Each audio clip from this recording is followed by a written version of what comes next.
Well, good evening, everybody, and welcome to the November edition of the Roundtable.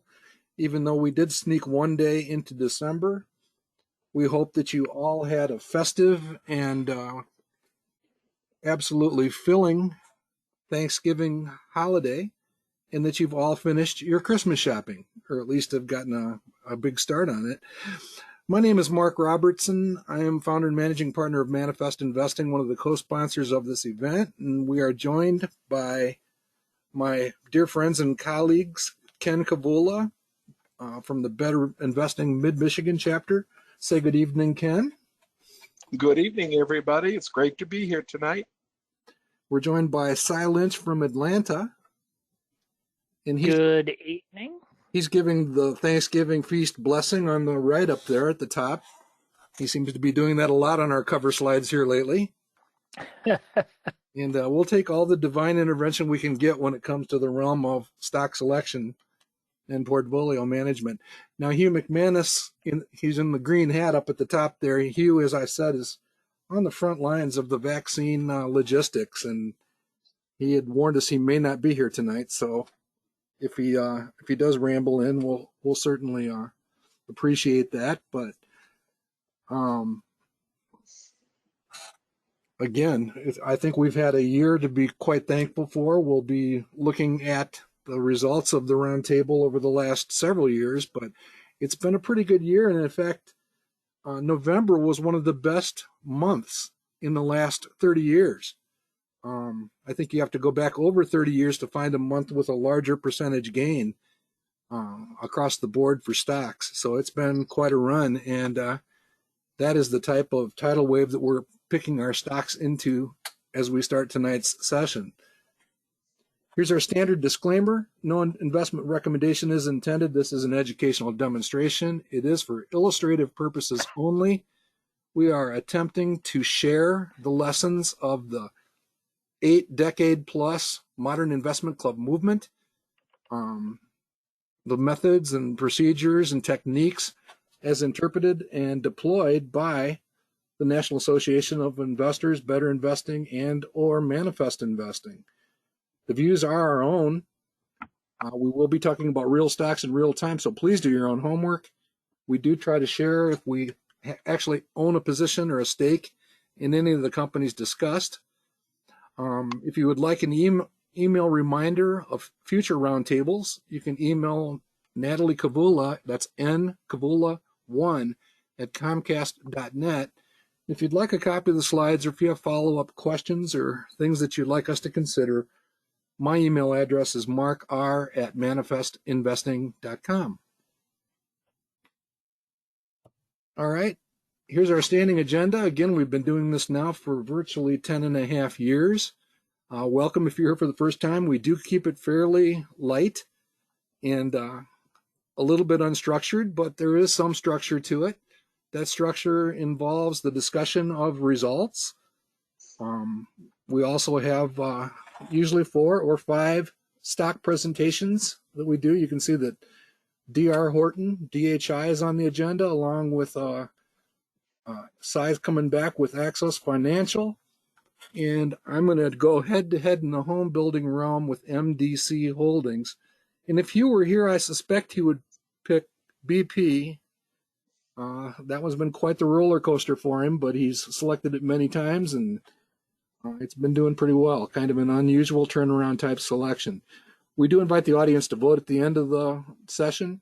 Even if you're here as a first-time attendee, everybody gets to vote. If you're from Chicago, you get to vote many times. And that's all I'm going to say about elections and voting tonight. Thank you. Funny, I haven't heard a whole lot about Chicago lately. So, and I'm sure the gentleman from Georgia says thank you as well. I was just going to say, now, if you could just stop the ads, I would really appreciate it. Yeah, let's talk Georgia. No, I think independent of all that stuff, I do think it's important that we exude gratitude and a good thing when we see it, and investing the way that we do, using the time-honored lessons, can be a whole lot of fun investing with your friends. So let's just truly be grateful for everything. Amen. All right. just a quick reminder of what we're doing. We do this once a month. We're here sharing one of our best or favorite single actionable investment opportunities. 99% of the time, it's a stock we're talking about. We do embrace special situations. We're going to be talking a lot about them tonight as we talk about dividing the portfolio, the tracking dashboard, into two pieces, and basically make the distinction between core and non-core with the tracking portfolio. Our goal is to beat the stock market by 5 percentage points. That's 500 basis points. In other words, if the stock market delivers a 9% return, we want to do at least 14 over the long term. And we do like to see a majority of our selections outperform the total stock market. Again, that total stock market is the Wilshire 5000 used as a benchmark. All right, here's a look at our results. Again, going back to July 2010, so we're over 10 years into this, our rate of return since inception is 18.1%. Mirroring or matching investments into the Wilshire 5000 index fund would have generated a rate of return of 12.7. So the 18.1 minus 12.7 gives us a 5.4% advantage. Some people call it an excess return. We call it a relative return. We're measuring it versus the market. And that is what you see graphed over the years there, from year 3 through year 10 and a half. And we are above that promised land dotted line of all investment clubs in the tradition of the modern investment club movement aim for a 5% advantage to the general stock market. And we have been living there for a few years. We'd like to stay there. A little bit over half our selections have beaten the market. And if you actually looked at the net cash flow, we've actually taken out $64,000 more than we've put in with 583 selections over the last 10 and a half years. So that's kind of fun to watch also. Any comments or questions on that, Ken? Well, I want to see that graph turn around a little bit, although I know that with my part really low right now, that it's very, very difficult for us to keep our returns high when the market just seems to be soaring every other day or every third day. So I'm very pleased with what's happening, and I'm sure anybody looking at this would question whether or not it can really be done, but we have all the paperwork to show it. Mm-hmm. Well, it's important to remember that November was a good year in the stock market. I mean, the actual return on the Wilshire 5000 was, I believe, approximately 13%. That's a pretty good year in 1 month. So well, we were looking at the best November for some of these index that they ever had. Mm-hmm. So that's as long as we can stay where we're at with this 18% return and 5+, I'm very pleased with what's happening. All right, so here's our theme for tonight, at least spending a few minutes talking about this notion of core versus non-core. And in fact, Ken, would you like to share the story of our investment club here in Michigan that we worked with on this as a project? Yeah, at one point, I belonged to an investment club that we shared a territory with southeastern Michigan. And we went to the club meeting as we normally did on a Saturday morning, and we found, I don't know, 10 or a dozen people from a single club in our audience. And they were there to ask a lot of questions, watch what the model club was doing, and basically to get information on how to fold the club up, how to end the life of the club. Now, this was maybe 8 or 9 years ago, so it was a long while ago. Mark happened to be at that meeting of our model club, and he and I went up to talk to the ladies after the meeting was over, and we found that they were really a little bit dissatisfied with having to stick with the old tried and true up straight and parallel kind of stock.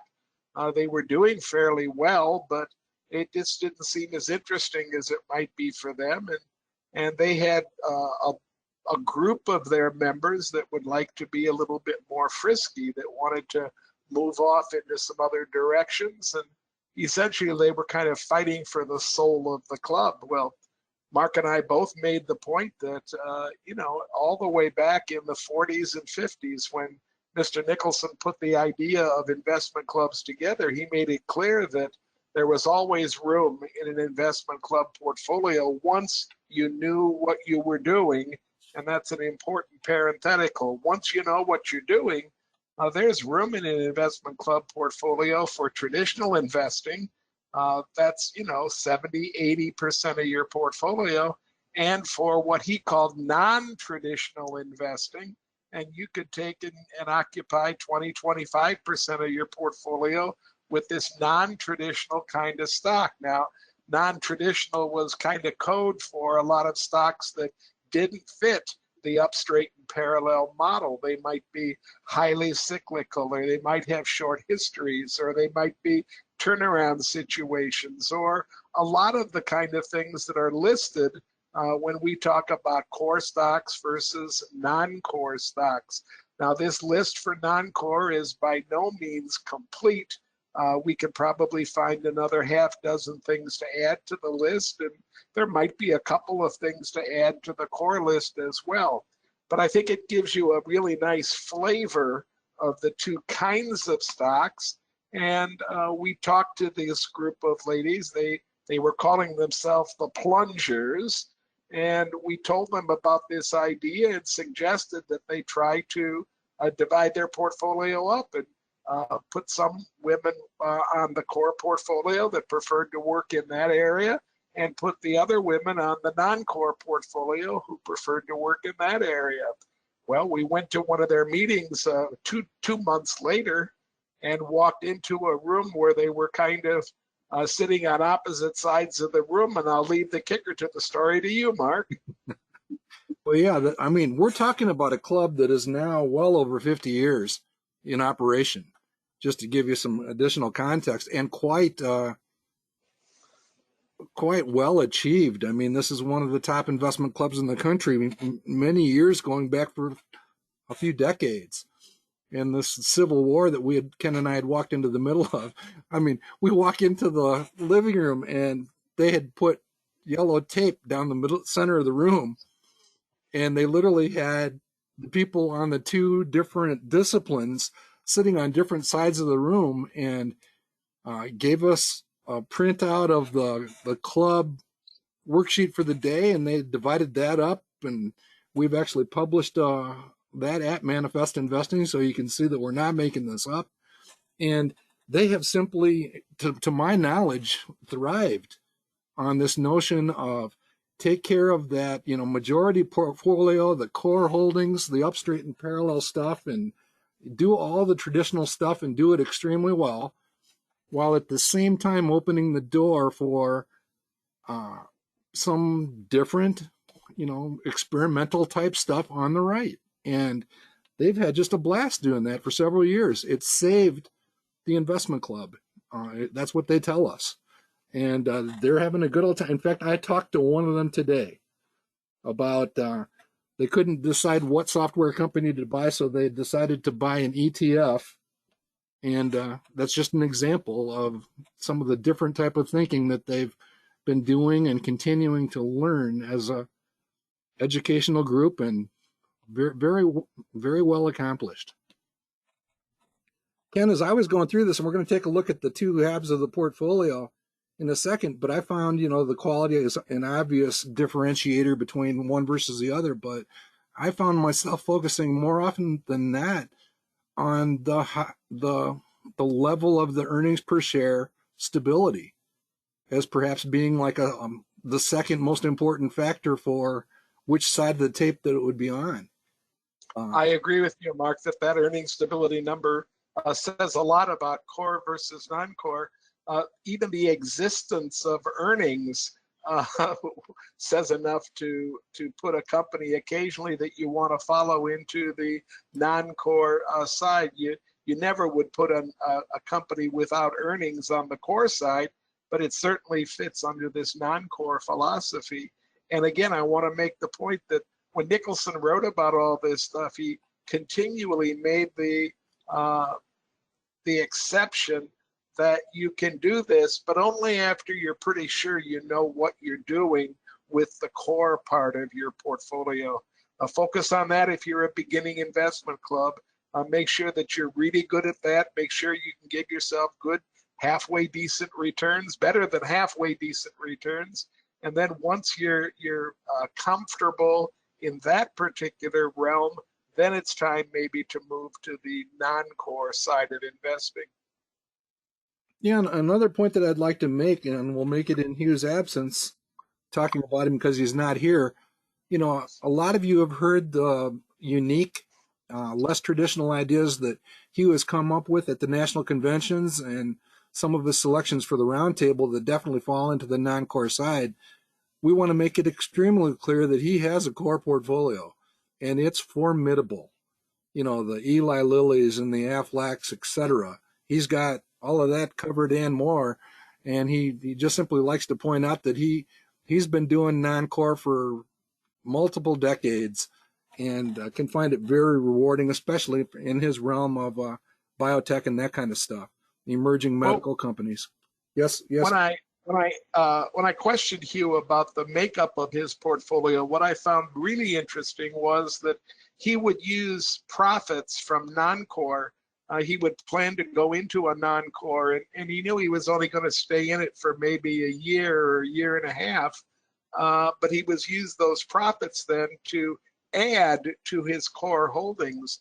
I asked him what the percentage breakdown of his portfolio was, and he guessed, and he doesn't actually sit down and break it out, but he guessed it was about 80-20. So he was right on top of the number that Nicholson suggested we could easily do once you knew what you were doing with the core side of your investments. Yeah, so I think this is going to prove to be a way to think about some of these less traditional investments. Some of you guys have kind of bristled at the thought of us just skipping over them in the portfolio, you know, like companies without earnings, companies that were chosen with something as simply as the relative strength index, the RSI, being the basis for the decision, and, you know, perhaps even a company without earnings yet. So those are going to be kind of set aside and worked on independently while we take care of the core portfolio in a very traditional way. So shall we go ahead and get started, Ken? Well, absolutely. Go on. I'll make one quick comment before moving on. I don't do a lot of non-core investing. Most of what I do might fall into the category of clearly non-core by this list. Turnarounds, unique depressions in a company, that sort of thing. A PE-driven buy with then anticipating a PE-driven sale. Cyclicals lend themselves to that a lot.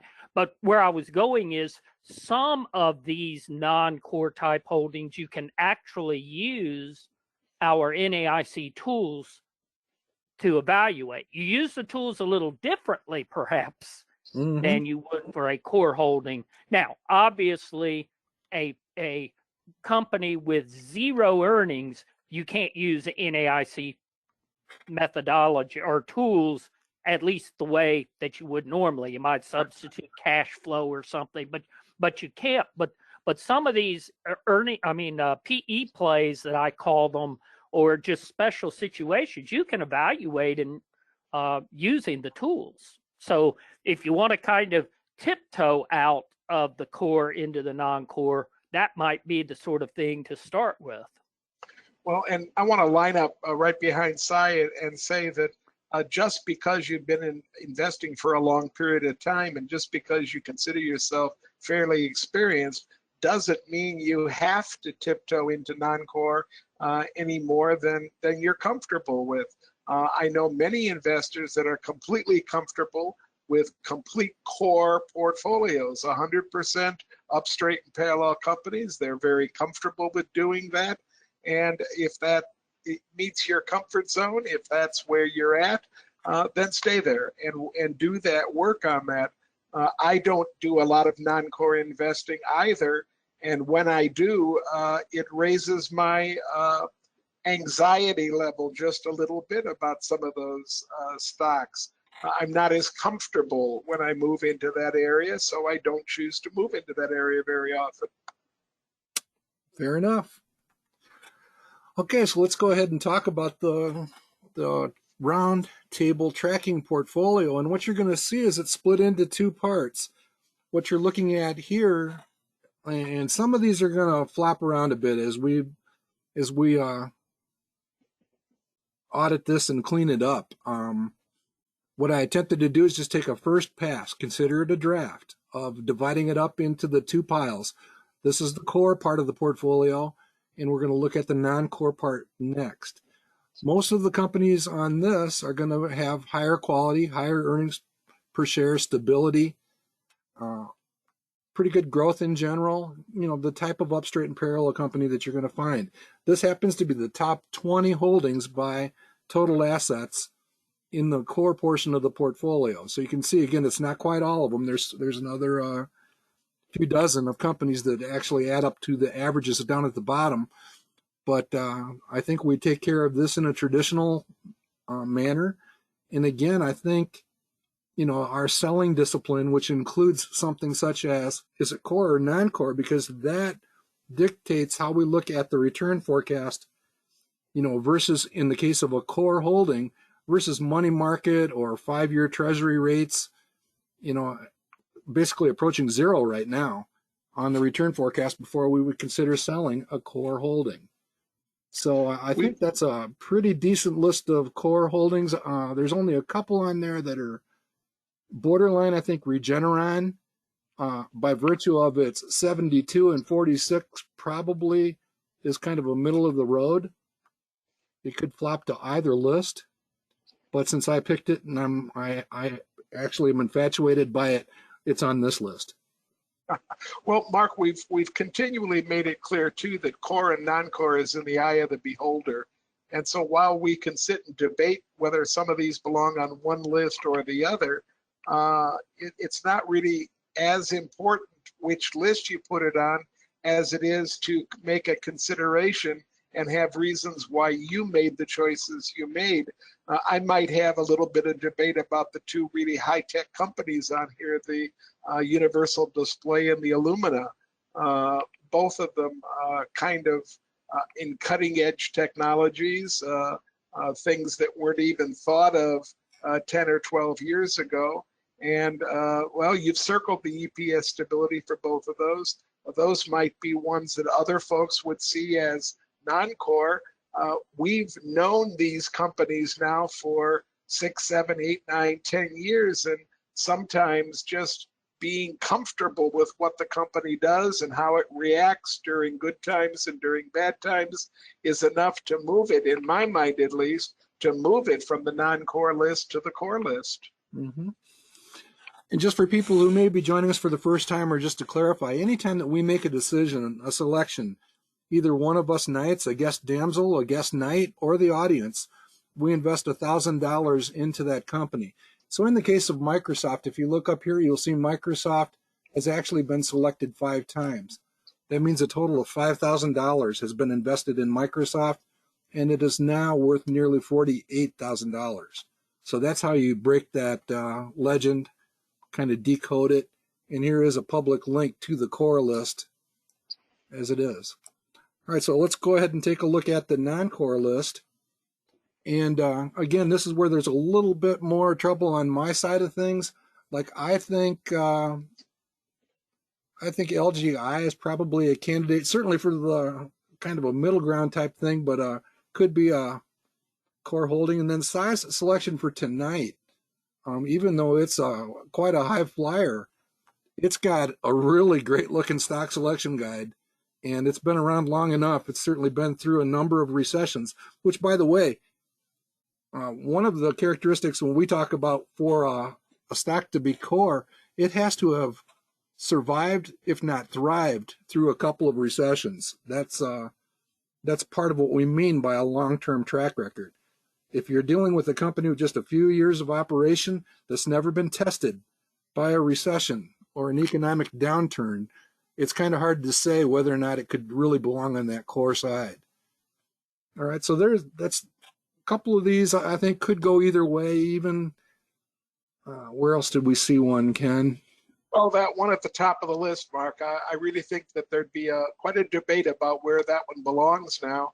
I know that 8 years ago, 9 years ago, very few of us would have considered that a core holding. But again, we're used to the business model. We're used to what happens.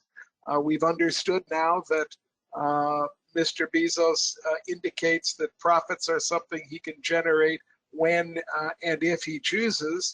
And perhaps Amazon is becoming more and more of a core holding. And at some point, we might move it over to the other list. Again, which list it's on isn't that important.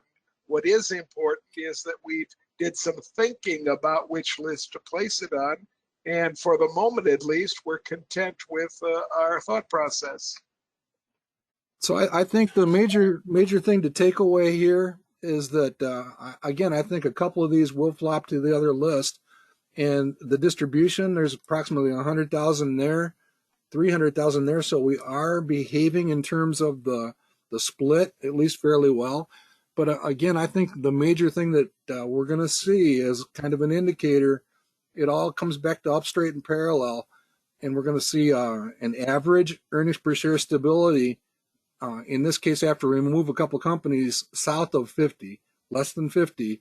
And then over here, again, one of the major characteristics of quality / core versus non-core is predictability, the delivery of what you said you were going to do, etc.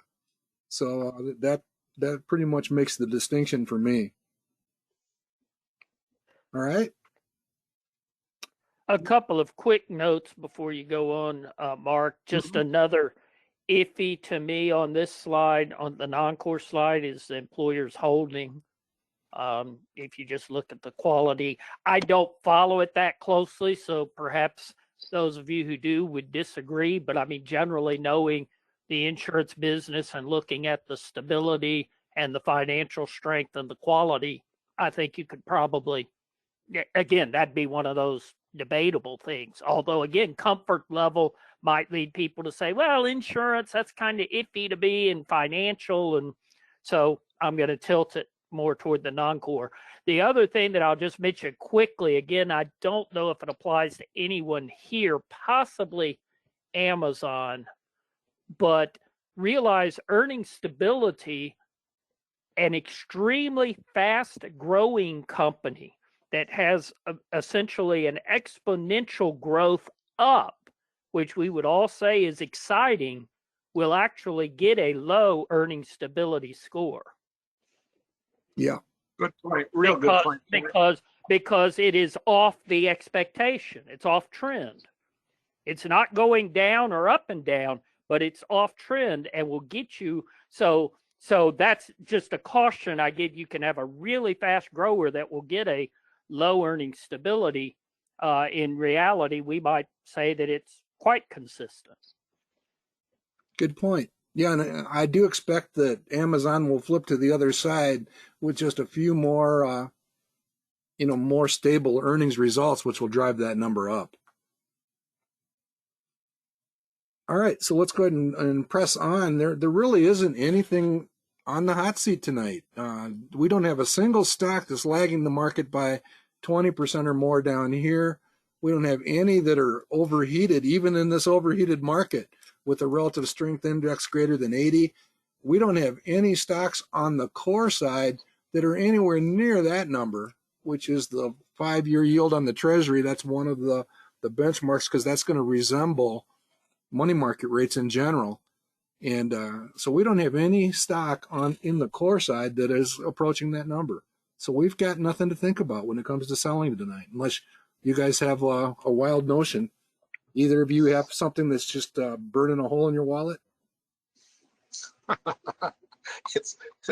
That's an exercise that investment clubs with not enough to do frequently deal with, Mark. So I would like to stay away from that. Let's sell because we have nothing else to do tonight. So.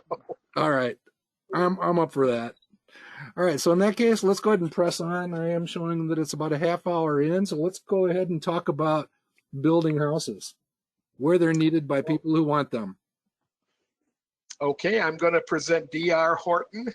A home for every stage in life is their motto and their mission.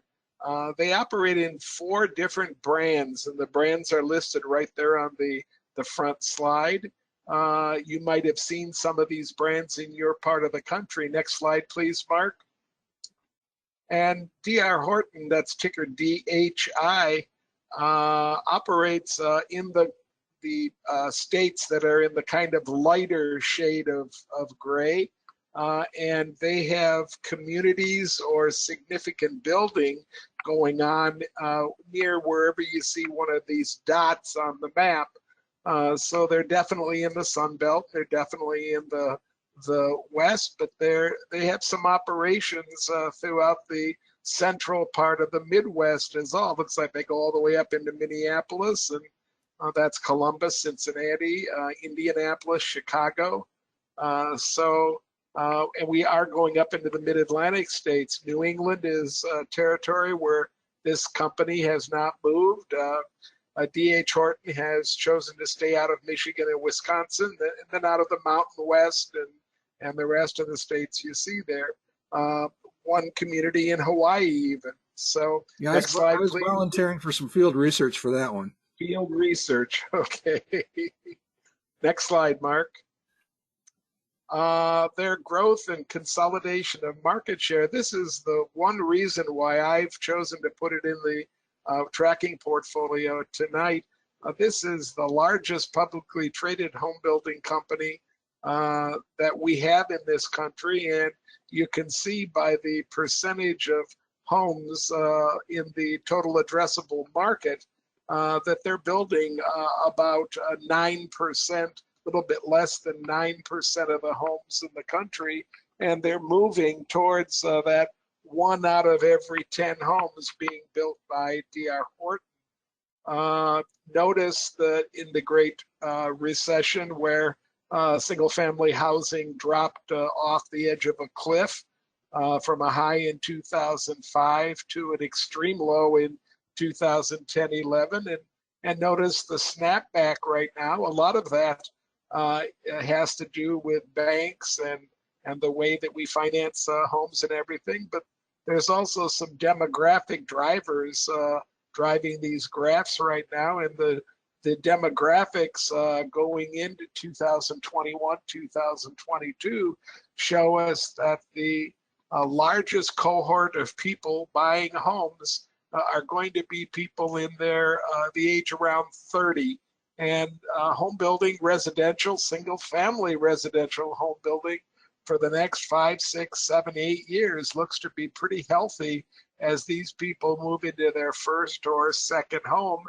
You top that with a large group of folks in my generation, that's the second largest cohort, the baby boomers, and they're moving as well, but they're moving from larger homes to homes that require less maintenance and have a smaller footprint.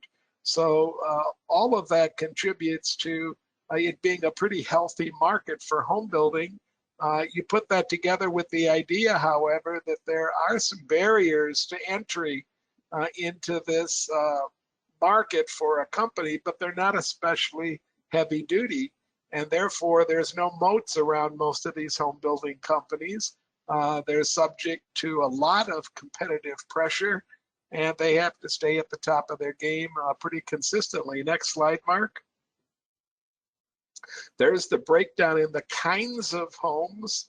I'm sorry, this is geographic diversification in this particular slide, and it's just showing you that there's not an over dependence on any one part of the country.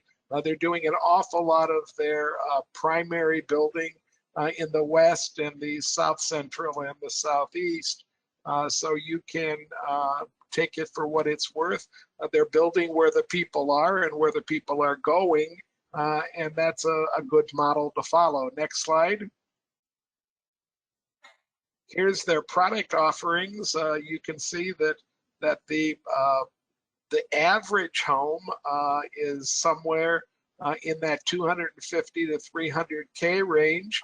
They do have a fair amount of starter homes and first bump up homes, and they do sell some really high end homes as well, but most of the time they're kind of in this 200K to 500K market. Now, of course, that market varies drastically with geography. So a 500K home somewhere in California might be quite different than a 500K home, say, in Columbus, Ohio, or Indianapolis, Indiana. So keep that in mind. But this builder manages to hit all of the right notes and build homes for all kinds of people. Next slide, Mark. I just wanted to make the point that D.R. Horton owns a substantial piece of another publicly traded company called Forestar, ticker FOR. And Forestar deals with residential lot manufacturing, and they will get lots ready for building. They will create subdivisions where then a builder can come in and build the homes on the lots that are put together. They will buy land and then control that through mortgage and through purchase contracts, things like that. And DHI's long-term goal is to deconsolidate this company from its own financial statement. Right now, this is sitting on their financial statements as what they own, essentially, but DHI is looking to move away from this company and operate with it like it would operate with any other supplier. It's not exactly a spin-off, but they have a substantial stake in this company, Forestar. Next slide, please. Here's the chronicle from Manifest Investing for D.R. Horton. And what I'm seeing on the chronicle is what exactly I'd like to see. That's a generally trending upward quality or a nice flat quality somewhere above 80. You can see that the current quality is 96. It's represented by the blue line, and you can see that since 2015-16, the line has been generally moving in a nice consistent upward direction. That's a good thing. And I'd also like to consider the stock when the par value is at least near a 4 or 5 year high value. There's been a couple of other times when DHI might have been really good buys, and you can see the mark is circling them right now. But we're back up to near those places. That last data point is coming from just Monday, from yesterday, and we're starting new data today. But today we're in the morning we were at 14.1% par. DHI did go down a little bit today, so that means the par went up a little bit. And the price is somewhere between $70 and $74 right now. Next slide, please. Here's what for me is the crux of the whole concept. And here's one of the places that I want to see these lines be straight and parallel. I'd like to see that happening for at least 4 or 5 or 6 years. I've knocked off some of the earlier data to put those trend lines right underneath the last 6 data points there. COVID is not really evident in this graph. This company did not take a big dive when we shut the economy down. Home building, for this company at least, continued in some places in the country. And in fact, it was for earnings, at least, a pretty good year in 2020. Their fiscal year ends, you can see, in September. It doesn't end with the calendar. And you can notice that the pre-tax profit has been moving generally in an upward direction. The return on equity is really pretty decent at 21.1% in the most recent fiscal year. And they've managed to move their debt levels, which are traditionally high for home builders. But this company has managed to move their debt levels down to levels that we would consider acceptable for almost any company we're studying when we look at numbers in the mid-20s for long-term debt to capital. I've set sales growth at about 12% and historical earnings growth I've set about 13%. Those are certainly reasonable when you look at all the other sources that exist. They also come close to matching the kinds of guidance that the company is giving, at least for the next year or year and a half. So I'm comfortable with those numbers. Next slide, please. I've moved to the very bottom of the SSG. I've shown you the judgments that I used for high average PE and low average PE. Home builders tend to carry really low PE values. There's not a huge bar to have to jump over to hit a PE value. I'm using 13.5 as the high average and a little bit over 8 as the low. They do pay a 1% or so dividend. I'm looking at a par value of 12 to 17. That's very much in line with the par value that Manifest calculated. I'm seeing this be a buy, 3.6 to 1 upside downside, and I'm suggesting that DHI might be a really nice addition to our portfolio. That's it, Mark. Very cool. Yeah, I remember this one going back almost 20 years now. Ralph Seeger used to love this company. One of his favorites. All right. Well, Cy is, once again, if he's not stuck with the consultants, he's stuck with the financial types. And here he is. Yep, here I go. This is what, 4 or 5 months in a row that I've been on financials. So you're right. And this month we're back to Axos Bank again. So I'll be relatively brief on what we're doing, but notice they have reported the first quarter of 2021 since I picked it last round table. And while I don't look just at quarterly earnings, both sales and earnings were up about 33%. So it's headed in the right direction, and that'll be somewhat relevant as we work through. Next slide. I was kind of leaning toward an existing holding in the portfolio. So I started with the portfolio, ranked it by par, and you can see the highest par in the portfolio is Axis Financial. So I kind of said that looks good. A couple other companies on this list that jumped out at me as possibilities was going back to the consultants that Mark just tweaked me about, EPAM, but that PE is a little pricey for me, and the fact that it is has been picked a number of times. Axos has just been picked once. First Financial was somewhat attractive, but it's a little bit slower growth. We've been talking about boosting the portfolio growth a bit, and Axos can do that. And then I also looked at VMware quickly, and it looks rather attractive as well. But the quality, while it is still excellent, has drifted down a little bit in the last few months. So that just was enough to kind of say, no, let's go back to Axos. Plus, I wanted to do something twice in a row to get ribbed about. Next slide. Checking out the industry. Last month, Axos was the second highest par. Now you can see it's the highest potential return in the industry. And again, well up there with excellent quality. Next slide.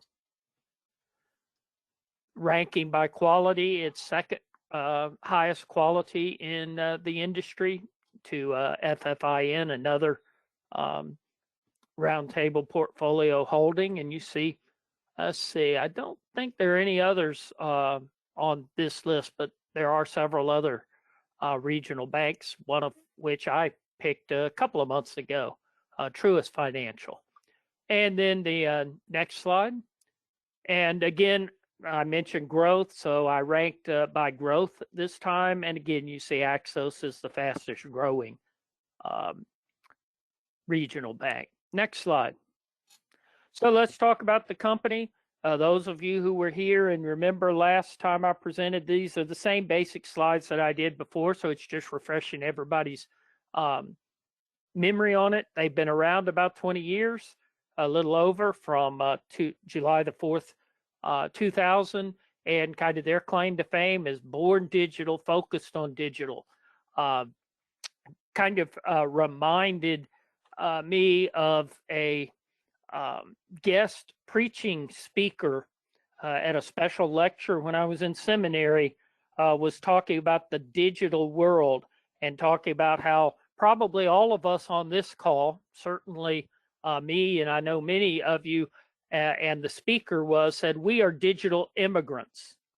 You know, we've immigrated into the digital age, whereas our kids and grandkids are digital residents. They've been there the whole time and haven't had to learn something new. That's just what they grew up on. Axos Bank is that. They've been a digital bank from the beginning. Next slide. And here's a couple of quotes from their website. They just like to say they've brought together human insight and their expertise to seek to be customer service oriented. The real important part of this particular slide's down at the bottom, that they are a full service financial institution. They may interact with their customers digitally through apps and the web, but they offer a full range of services, including both commercial and residential lending, as well as investment accounts and retirement managed accounts, along with all of the things that you would normally think of with a bank. Next slide. Again, just a couple of things. They're now over 12 billion in assets, which is a good sized regional bank. And you see that their kind of claims to fame that they like is competitive interest rates, low fees, and they have expanded from one location when they started to various other locations throughout the country, mostly customer service centers, not so much retail brick and mortar banking locations, but they have expanded somewhat throughout the country, as you can see. Next slide. And I guess I will just mention, as I did last month, that two of the things, and I probably should have plugged the slide in this month, and I didn't, but two of the things that attract me to this bank is their profitability measured by return on net assets. They're well above their peers and above average for the regional banking industry. Another measure of profitability for banks is how much money they make on loans. That's called net interest margin. Again, they are above their peers and above average for the industry. And probably where they really excel is in their non-interest expenses. The margin is called efficiency ratio, and lower is better. And they have, again, one of the lowest in the regional banks, again, largely related to their digital infrastructure. So here are my judgments, and this is where the quarterly returns come into play a little bit when you look at it in light with history. I increased my projected sales growth from 14% to 17%. This time, really looking at the trailing 12 months trend over the last 3 quarters. This is a very high, fast-growing company, averaging 27% sales growth over the last 10 years. It is slowing down, so you're just kind of trying to figure out exactly where it should fall. Also, the manifest consensus increased sales growth based on the latest quarter and the update of the figures as well.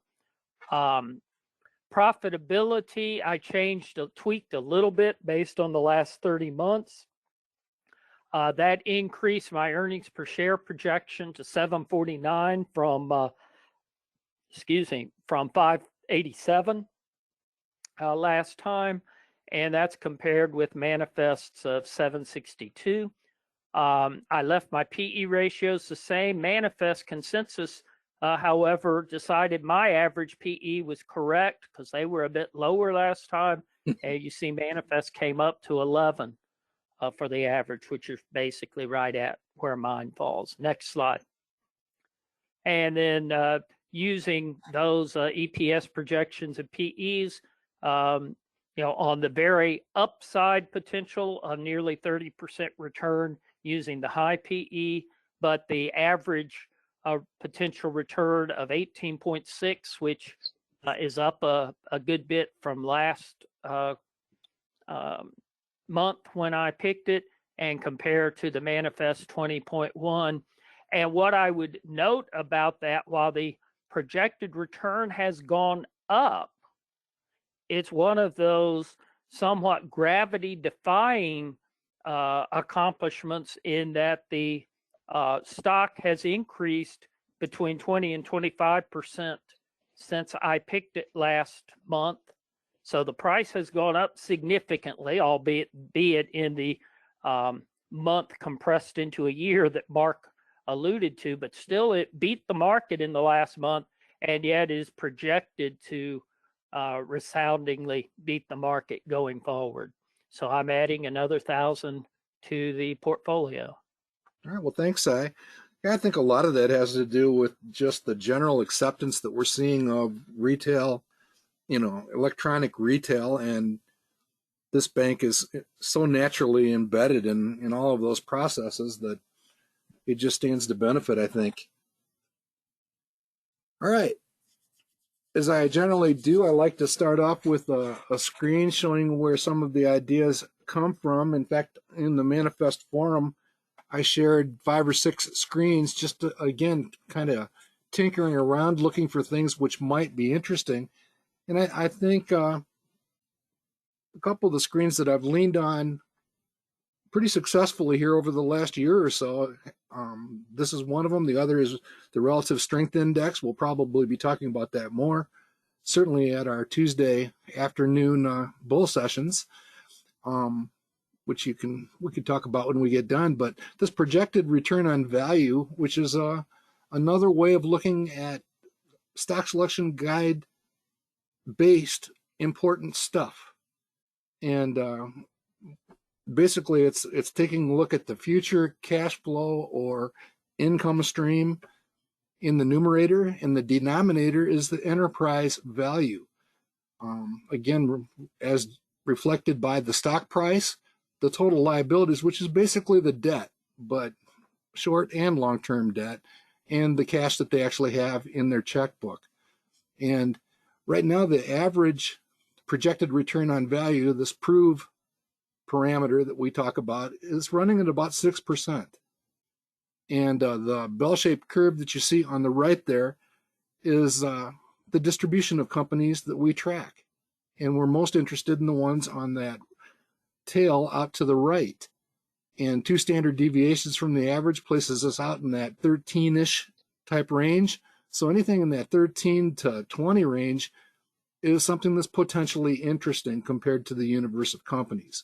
So you see some of the top companies on the list there. You can see that we've talked recently about eHealth, LGI Homes. The Lovesac company, by the way, is a fancy beanbag company that turned up in our efforts to find the best small companies for this year. EBIX is basically the Jack Henry of insurance companies. And that's had quite a run here lately. It's our number 1 performer in our best small company list, but a number of companies, including D.R. Horton, actually makes this list. But there's 3 or 4 home builders on here. And again, we're talking about double-digit returns, projected return projected pre-tax income 5 years out divided by the enterprise value for these companies. And the analysts basically agree. There's some dissension. You can see that Micron Technology causes the heebie-jeebies. A lot of analysts don't know quite what to make of that company. Some of that volatility that Cy was talking about a few minutes ago. And again, I just kind of look across the list at MDC, pretty decent par, pretty decent quality, a relative strength index saying that it's not overheated, doesn't have too much momentum. Value line is lukewarm to it.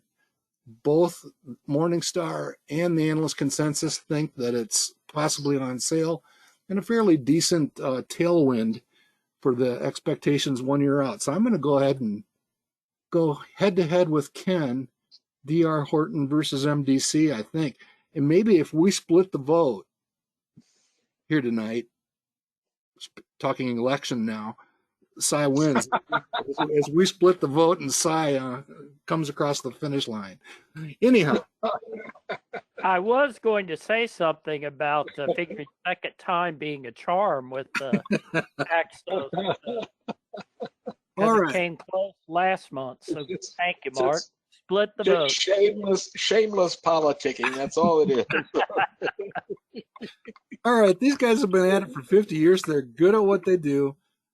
Some of you would recognize them as Richmond American, and you can see that they're in many of the areas that were covered by D.R. Horton, but they are basically focused on the two coasts. They are skipping that region of the country that got a lot of attention during the election recently. But they have been cranking along for, again, almost 50 years. Quite a story and a work in progress.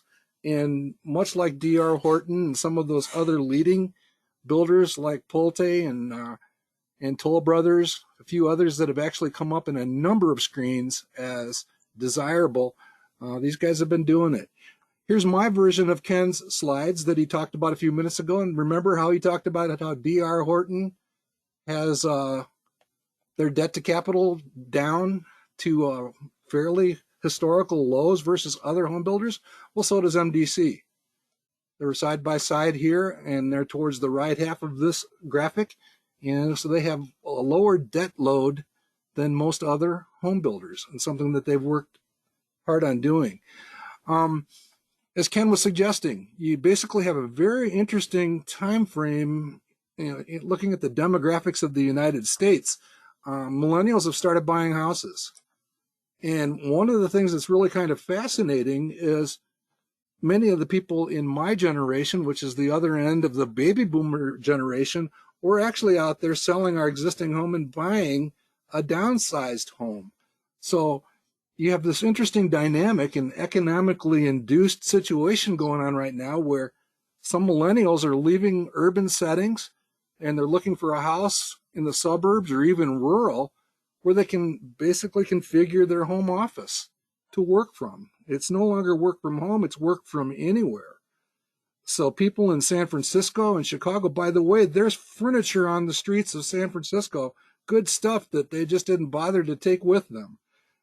This is going on in a massive way in many of the cities across the country, and companies like D.R. Horton and in this case MDC, they're pretty well positioned with the types of homes that they're building, where they're building them, smaller floor plans, really good home offices.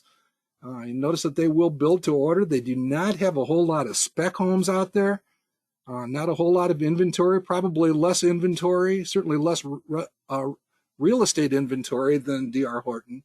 And they basically put these things together to serve these two groups who are now house hunting together.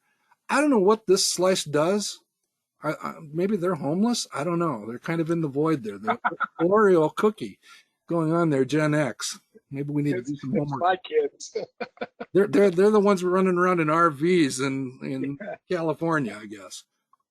Good stuff. All right. 2020 is a robust outlook, as Ken was showing just a few minutes ago. You can see that the graphic suggests that pretty powerful trends are in place. You could say they basically lucked into some of this relocation phenomenon that's going on from urban to rural and suburban, and they're in a pretty good place. I do find it interesting that they talk about starter homes and they use numbers like this. That can only be that has to be influenced by some of the coastal areas that they're involved with. That's a pretty good price for a starter home. Most places I know about, on the high side, in other words. All right.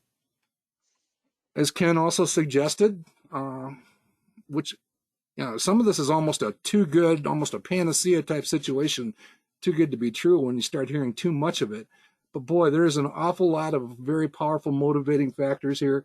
Historically low interest rates. You can see the work from anywhere situation, the migration, the huge populations of people out there looking for housing alternatives, and low unemployment, and easier qualification, and things have just gotten better. There's also a fairly limited resale inventory, which was helpful in selling my parents' estate recently. Not a whole lot of options. So what does the company look like over the last 10 to 15 years? Pretty good situation. You can see that the trends are pretty positive, all in the right direction. I would like to draw everybody's attention to the fact that Value Line probably is going to be changing this number. I think they probably got caught being fairly conservative. MDC Holdings and DR Horton and the other home builders are in the next, we'll be out with an update within the next couple of weeks. It'll be interesting to watch that number and see if their 3 to 5 year forecast changes, because it's already significantly less than the analyst expectations for 2022. So kind of a wild situation.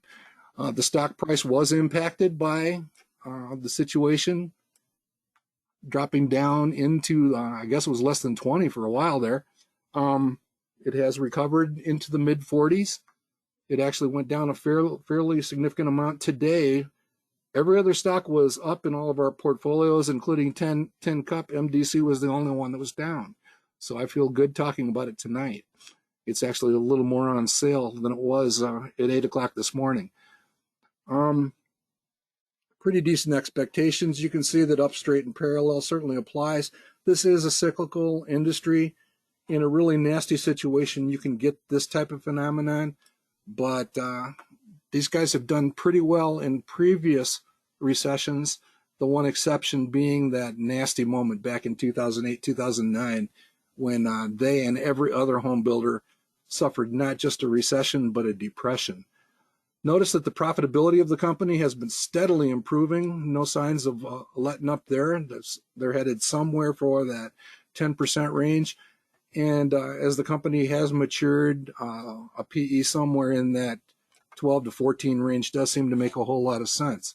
So my study as of today basically looks at this company. By the way, this red line is at closer to 15%. I used 10.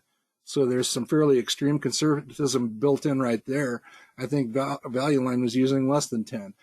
But a 10% growth rate at a projected net margin of 9%, again, reconcile that versus what you see here. They do seem to be headed in that obviously can't go up forever, but they are in the neighborhood of this 9.2. Fairly comfortable that is achievable. The PE ratio, again, you could pick 12.5. Value Line did, but I'm happy with 10. So a 10 for a PE, an average PE ratio, as Ken said, a PE of 8, 9, or 10 for a home builder is a good PE ratio, a high PE ratio in some cases. So we're talking about a 2.5% dividend leading to a 15 to 16% return forecast. How does that reconcile versus the projected return on value? Again, looking at total liabilities and the amount of cash in their checkbook, we end up with a 17% projected return on value. Keep in mind that the average is 6, and the exceptional companies are above 14, so they are in that realm. Their debt's a little bit pricey. When I look at debt, I don't look so much at the total amount of debt, except in that slide a few slides ago. I look at, what's the mortgage payment? What's the interest rate on that mortgage payment? And at 6.27%, that's a little bit strong. It's a little bit on the high side, so the banks regard them as a little bit of a higher credit risk. nothing really ugly there. This is a cyclical industry.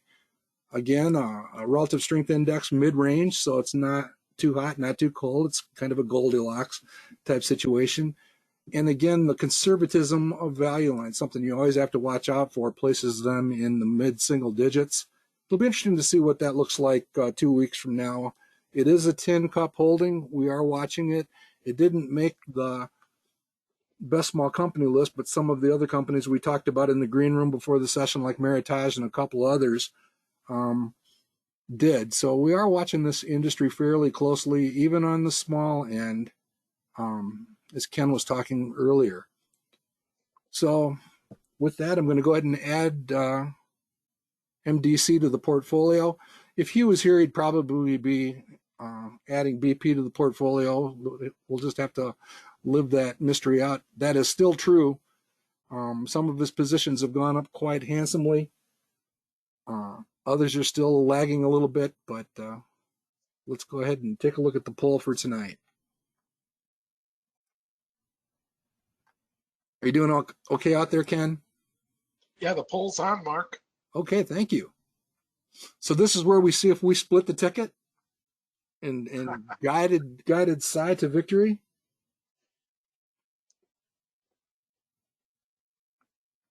I apologize for typing none of the above twice.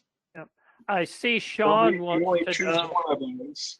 I see that Sean wants to know whether Ken or Mark has more say on whether he presents. Sean, I break any ties between them, so just consider that when you're voting. It's pretty. We have 80% of the audience voting right now. We'll give you just another 5 or 10 seconds. We'd love to see all of you vote if you possibly can. It doesn't cost you anything. Just take your mouse and click on which one you think you'd like to put into the portfolio or not.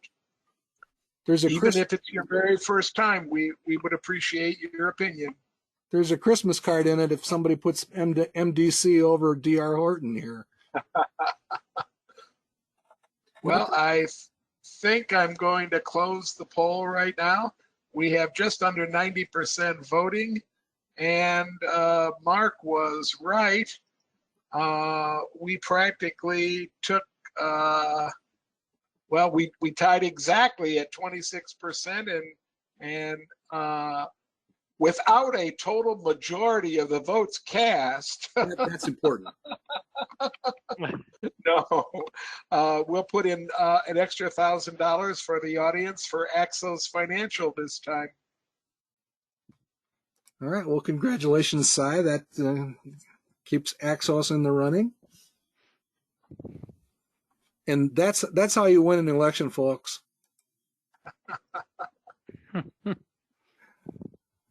All right. Well, our coming attractions have dwindled down to a short list. We will be adding to it. The December roundtable will be 4 days after Christmas, December 29th. So we'll have 2 roundtables in 1 calendar month. I'd also like to invite those of you that would be interested into our bull sessions. They're Tuesdays at 2, and if that's a problem with you during your workday or whatever, we do video and record every single one of those sessions, and those are just a wide open discussion of stuff.